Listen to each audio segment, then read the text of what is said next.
Hello friends, welcome to HRIQ education. दोस्तों, कैसे हैं आप लोग?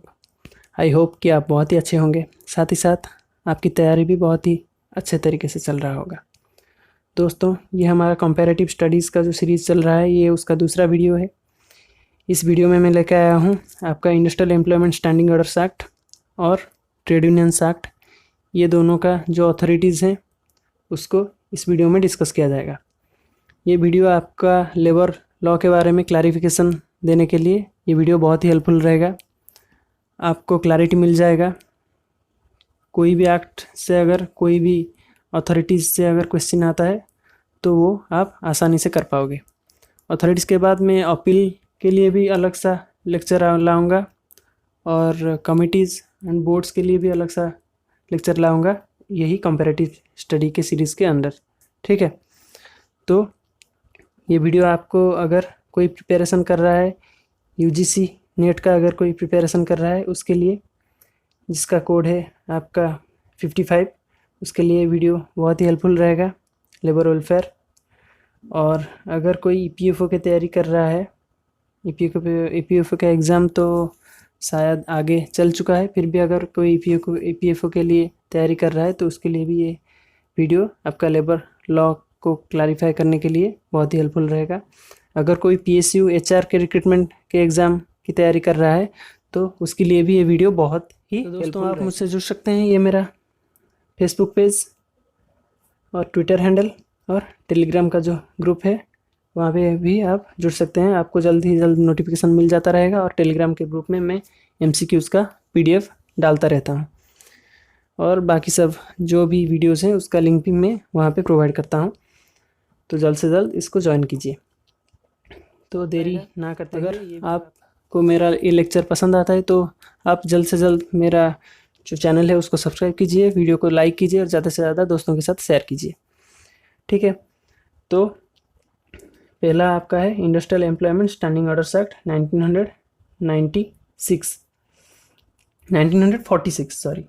1946।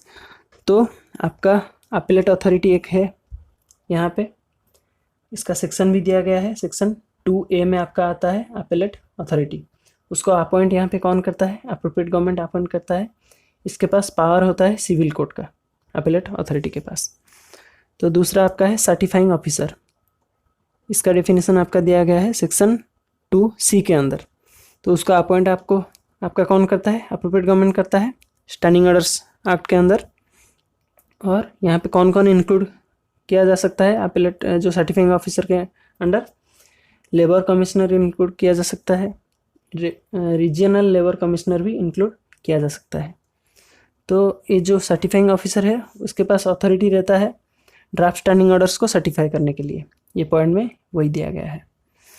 नेक्स्ट है आपका maintains a register containing all the standing orders.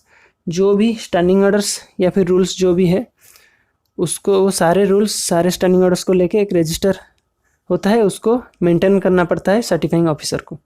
ठीक है, और इसके पास भी पावर होता है, सिविल कोड का पावर होता है सर्टिफाइंग ऑफिसर के पास। और उसके बाद आपका है सेक्शन 10A के अंडर आपका आता है सब्सिस्टेंस अलाउंस। तो सब्सिस्टेंस अलाउंस तो एक अथॉरिटी नहीं है, पर उसको कौन प्रोवाइड करता है वो आपको जानना ज़रूरी है। उसको प्रोवाइड करता है एम्प्लॉयर। ठीक है, एम्प्लॉयर प्रोवाइड करता है सब्सिस्टेंस अलाउंस सेक्शन 10A के अंडर। तो नेक्स्ट है आपका सेक्शन 14 के अंदर पावर टू एग्जेम्प्ट। तो किसके पास अगर कोई एग्जेम्पशन देना होता है, कोई रूल्स या फिर कोई प्रोविजंस को लेके कोई एस्टेब्लिशमेंट को अगर एग्जेम्प्ट करना होता है तो उसके हिसाब से अथॉरिटी किसके पास होता है? आपका अप्रोप्रिएट गवर्नमेंट के पास।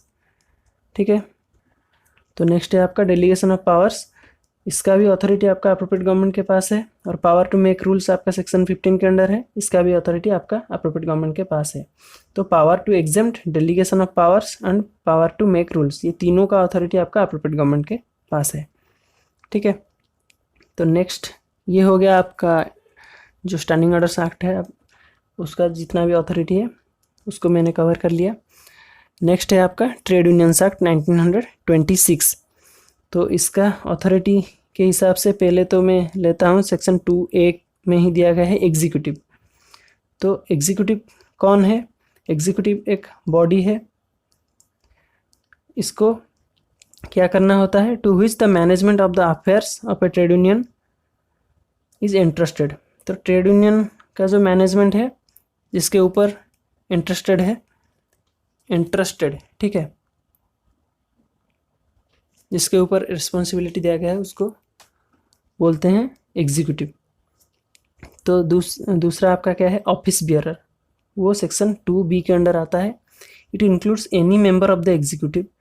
एग्जीक्यूटिव जो होते हैं उनका कोई भी मेंबर यहाँ पे इंक्लूड किया जा सकता है as office bearer of a trade union, पर यहाँ पे आप ऑडिटर को इंक्लूड नहीं कर सकते, ठीक है। ऑफिस बियरर के हिसाब से ऑडिटर को आप इंक्लूड नहीं कर सकते। तो नेक्स्ट है आपका रजिस्ट्रार। रजिस्टर का बहुत सारे काम यहाँ पे होता है ट्रेड यूनियंस एक्ट में। ये सेक्शन 2F के अंडर दिया गया है आपका रजिस्ट्रार। तो इसको अपॉइंट कौन करता है, यहाँ पे अप्रोप्रिएट गवर्नमेंट अपॉइंट करता है। यहाँ पे एडिशनल और डिप्यूटी रजिस्ट्रार भी होते हैं।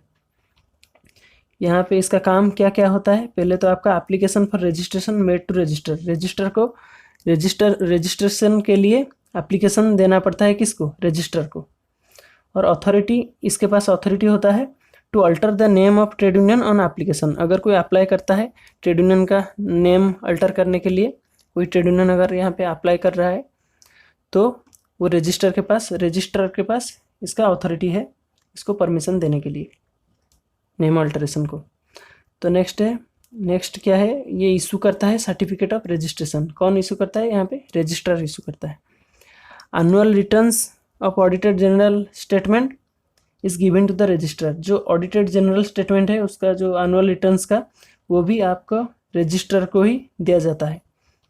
और statement showing changes of office bearers send to the registrar. और कोई अगर ऑफिस बियरर में अगर कोई चेंजेस लाया गया है, अगर कोई चेंजेस हुआ है तो वो भी आपको रजिस्ट्रार को ही देना पड़ेगा, ठीक है।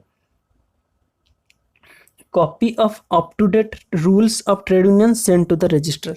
ट्रेड यूनियन का till date up to date rules, जो भी रूल्स अगर चेंज हो रहा है वो उसका भी कॉपी देना पड़ेगा आपको रजिस्ट्रार को, ठीक है। ये हो गया आपका रजिस्ट्रार का अथॉरिटी क्या क्या है, ये हो गया उसका ड्यूटीज़ एंड रिस्पॉन्सिबिलिटीज़। तो नेक्स्ट है आपका पावर टू मेक रेगुलेशंस। तो रूल्स एंड रेगुलेशंस के हिसाब से किसके पास पावर होता है, ट्रेड यूनियंस एक्ट में अप्रोप्रिएट गवर्नमेंट के पास ये अथॉरिटीज़ होता है। अगर कोई रेगुलेशंस या फिर न्यू रूल्स लाना होता है तो अप्रोप्रिएट गवर्नमेंट के पास फाइनल अथॉरिटीज़ होता है। तो ये हो गया आपका ट्रेड यूनियंस एक्ट 1926। ये जो मैं लेक्चर बना रहा हूँ ये जितना भी शॉर्ट हो सके उसके हिसाब से ये बनाया जा रहा है, क्योंकि लॉन्ग लेक्चर्स ज़्यादा लोगों को पसंद आ नहीं सकता और ज़्यादा से ज़्यादा आपको कन्फ्यूज़न ही होगा लॉन्ग लेक्चर से। तो इसीलिए ये जो कंपैरेटिव स्टडीज़ है ये आपको शॉर्ट लेक्चर में ही प्रोवाइड किया जाएगा। तो दोस्तों आपको वीडियो कैसा लग रहा है आप कमेंट बॉक्स में ज़रूर बताइए, और अगर कुछ चाहिए होता है तो भी कमेंट बॉक्स में आप ज़रूर बताइए। और आप मुझसे फेसबुक में जुड़ सकते हैं और ट्विटर में भी जुड़ सकते हैं, और टेलीग्राम ग्रुप को जल्द से जल्द ज्वाइन कीजिए। यहाँ पे आपका जो भी डाउट या फिर अगर कोई रिक्वायरमेंट्स होगा वहाँ पे भी आप बोल सकते हैं, ठीक है। तो दोस्तों इस वीडियो के लिए इतना ही, जल्द ही और एक वीडियो लाया जाएगा। धन्यवाद।